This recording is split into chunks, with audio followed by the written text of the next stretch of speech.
En los últimos 20 años, Asturias fue la autonomía cuyo PIB menos creció. Por ejemplo, mientras el PIB en los últimos 20 años en Asturias creció menos de un 12%, en el conjunto de España creció un 29%, en Galicia también creció un 29%, o en Cantabria un 19%, para mencionar autonomías vecinas.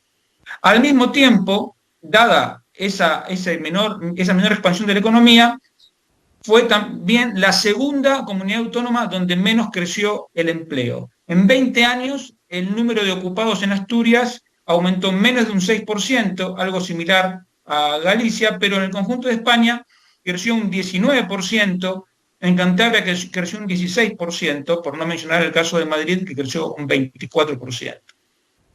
Si el empleo hubiese crecido en Asturias lo mismo que la media nacional, hoy trabajarían en el Principado casi 54.000 personas más, lo que implica que muchos de los que se fueron podrían estar trabajando hoy en su tierra. Por la falta de empleo y de oportunidades, Asturias es la autonomía con peor evolución demográfica en ese mismo periodo. En 20 años, Asturias perdió más de 55.000 habitantes, lo que equivale a haber perdido el Concejo de Siero. Al mismo tiempo, la población en el conjunto de España, mientras en Asturias caía un 5%, en toda España aumentaba un 14%, en Cantabria aumentaba un 7%, en Galicia permaneció igual. Si la población de Asturias hubiese crecido al mismo ritmo que la media de España, hoy habría en Asturias más de 200.000 habitantes más. Es decir, seríamos poco más de 1,2 millones de habitantes.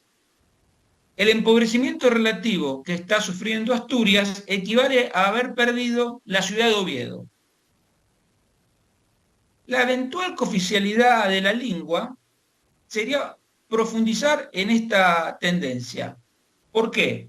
Desde un punto de vista económico, esencialmente porque implica aumentar los costes de producción. Y aumentar los costes de producción en Asturias implica menos inversión porque la inversión sería menos rentable, lo que a su vez conlleva menos empleos y menos población, castigando a la región a un círculo vicioso de empobrecimiento en el que ya está metida. Hay un punto clave que normalmente se olvida, y es que Asturias sería la autonomía con lenguas cooficiales con menor PIB. Porque si bien es verdad que Navarra tiene un PIB ligeramente menor, el caso de Navarra es diferente, pues el vascuense no es cooficial en toda la autonomía. El PIB asturiano es de 30.000 millones de euros. Solo la provincia de La Coruña tiene un PIB mayor, de 36.000 millones. En el caso del País Vasco, solo la provincia de Vizcaya tiene un PIB de 49.000 millones de euros. O sea, por lo tanto, bueno, y no tiene ni el menor sentido compararnos con Cataluña o la Comunidad Valenciana. Entonces, insisto en ese punto. La clave es entender que los gastos que conllevaría la cooficialidad no responderían a una demanda de los consumidores, sino a un capricho de algunos políticos, esencialmente. Que no hay una demanda social a favor de la cooficialidad se constata simplemente al ver que hay muchísimas academias para aprender inglés, francés o alemán, pero ninguna para aprender lengua. Entonces, como la gente no quiere financiar voluntariamente la lengua, de quererlo, insisto, habría academias privadas para aprenderlo, tendría que ser coaccionada a hacerlo, sea a través de impuestos o a través de gastos compulsivos, como serían los cursos de capacitación que tendrían que pagarse los funcionarios o los opositores, o, por ejemplo, los libros para aprender la lengua que le exijan en la escuela, o incluso profesores particulares de lengua, si es que el niño no se aclara mucho en las clases de la escuela.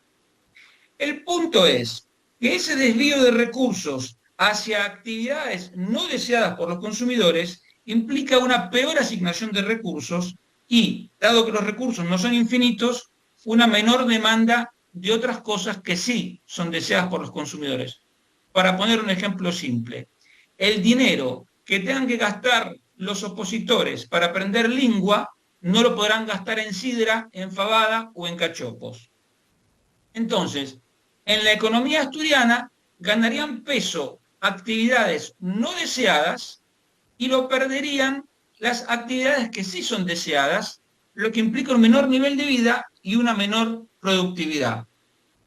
Y esto último, lo de la menor productividad, no lo digo yo, sino que lo dice el propio informe de expertos que solicitó la Consejería de Cultura y que fue entregado en 2020, aunque nosotros nos enteramos muchos meses después porque el gobierno prefirió no darle difusión.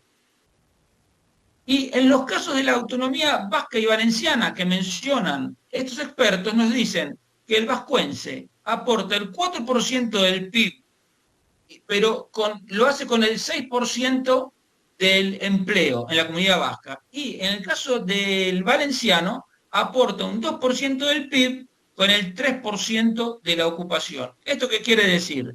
Que si en ambas comunidades se necesita un determinado porcentaje de empleo para generar una menor proporción de PIB, quiere decir que se trata de actividades con una productividad inferior a la media. Y una productividad menor, ¿qué significa? O sea, ¿qué significaría que Asturias tuviese una productividad menor? Significa un mayor coste por unidad producida.